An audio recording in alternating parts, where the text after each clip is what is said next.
Hi everyone, it's Mitch from PickDawgz.com here with a just early preview of the college football playoffs for 2019. Of course, PickDawgz.com is my website. We've got free picks on every game every day, so be sure to stop by and check it out. And of course, here on YouTube, I do more free pick videos than anyone, so be sure to subscribe to our channel. But let's get to these college football playoff games.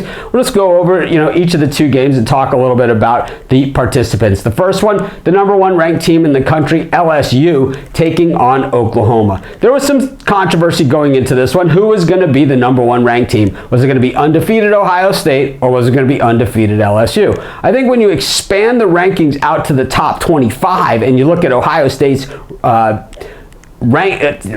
schedule against the top 25, maybe they played a little bit tougher schedule when you expand it out that far. But when you look at just the top 10, it was clearly LSU that had played the tougher schedule. LSU has wins over Auburn. LSU has a win over Alabama. LSU has a win over Georgia. They have a win over Florida. Basically, they've played the top 10 this season. They're out of conference. They beat Texas at Texas. This is a very good team, and of course, probably have the Heisman Trophy winner in Joe Burrow on this team. LSU has been a very good program for many, many years. Look at the NFL rosters, absolutely littered with LSU players from top to bottom, and just that absence of a quarterback has been the difference maker for LSU. Can you imagine if Odell Beckham Jr. and Jarvis Landry had a good quarterback when they were at LSU, or somebody who could at least get them the ball? I mean, this was a team that was so good that got Jamarcus Russell the number one overall draft choice in the NFL, and we saw exactly what kind of quarterback he was once he got there. They're up against an Oklahoma team that has struggled defensively for many, many years at this point. They don't seem to have a lot of answers, and of course, they've reeled out Heisman winner after Heisman winner, but how much of that is the system and how much of it is the QB? From what we've seen in the NFL, probably a lot of both. Lincoln Riley is one of the most innovative coaches out there.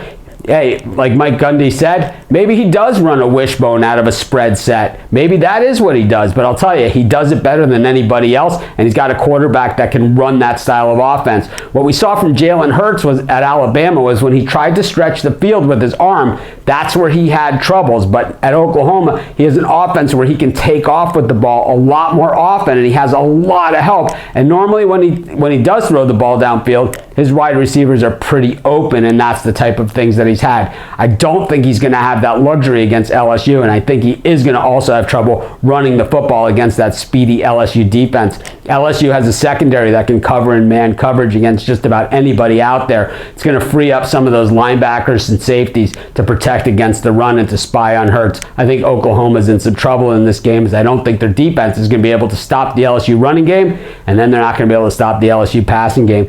The spread in this game, it opened at 10. It's quickly moving higher, and for good reason. We go to our second college football matchup, and this is a rematch of a playoff game just a few years ago where Clemson takes on Ohio State. Clemson is ranked number 3 in the country, despite not losing a game for a couple of years now and winning 2 of the last 3 national championships, including last year's national championship, with the same quarterback. I don't know, this Clemson team has been pretty much disrespected all season long. They had a close in-conference game at North Carolina on the road. Those things happen over the course of a college football season, and often we see teams lose in a lot of those spots. How many times have we seen undefeated national champions in the last 150 years? It really doesn't happen that often. I know that a lot of people seem to think as we get late into the season that we're going to have all these undefeated teams. It never, ever works that way. 3 undefeated teams this season is a lot, and it's the most that you normally will see, even in today's college football. But one thing about this Clemson Tiger team, they've been blowing people out. No one has been able to stay within 31 points of this team in their last 10 games, and they have been absolutely crushing, dominating teams. Traditionally, Dabo Swinney teams have been slow starters over the first half of the season, and this year's team was no different. But when it got to the second half of the season, they have NFL wide receivers, they have an NFL quarterback who could be the best quarterback in all of college football, and they just grow defensive players on trees at Clemson because they are just athletic and loaded to the core. Hard to run on Clemson, hard to pass on defense, and hard to do much because this team is lightning fast. They're up against an Ohio State Buckeye team with a little bit of a chip on their shoulder. shoulder. They got a rookie head coach who's done a tremendous job there. They have a running back in Dobbins who has really overachieved, and a quarterback in Justin Fields who wasn't good enough to play at Georgia, so he has a lot to prove as well, and he certainly has proved it this year. They also have, one of the best defensive NFL prospects out there once again in Chase Young. They've had the best defensive prospects at that same position for several years running, but Young seems to get a lot more notoriety, though I'm not sure he has quite the impact of the Bosa brothers or some of the other players that Ohio State has had,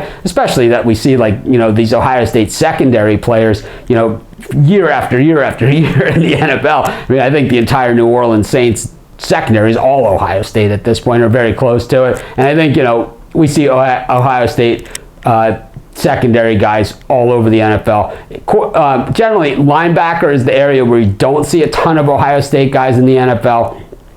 And that could be their issue here, as Clemson's got a few running backs that can really take it to the house. And I don't know if you want to have those guys busting into the secondary, because I'm not so sure those defensive backs are going to be able to take them down if they can catch them. That's how fast this Clemson team is. These teams just played in the playoff a few years ago, and Ohio State was favored in that game, and Clemson took them down, shut them out, and really dragged them all over the field. And I tell you what, Clemson has a chip on their shoulder, and I think they are the better team in this game. I believe that Clemson could easily have been ranked number one going into these playoffs as well, and I believe that we see a Clemson LSU final. At least that's my early take. We'll have plenty more coverage on all the bowl games. Of course, I'll have videos on all of them. We'll be talking about it on the live show basically nonstop between now and then. And of course, tons of other coverage on it as well. And of course, free picks on all the games every day at pickdawgz.com. This is Mitch. Thanks for joining me. Be sure to subscribe to our channel. Check out all of our free pick videos. We do more free pick videos than anyone. Be sure to check out our live show right here on YouTube. And of course, be sure to visit pickdawgz.com and check out all of our free picks. Have a great day, and look forward to talking college football with you all the way through the national championship game and beyond.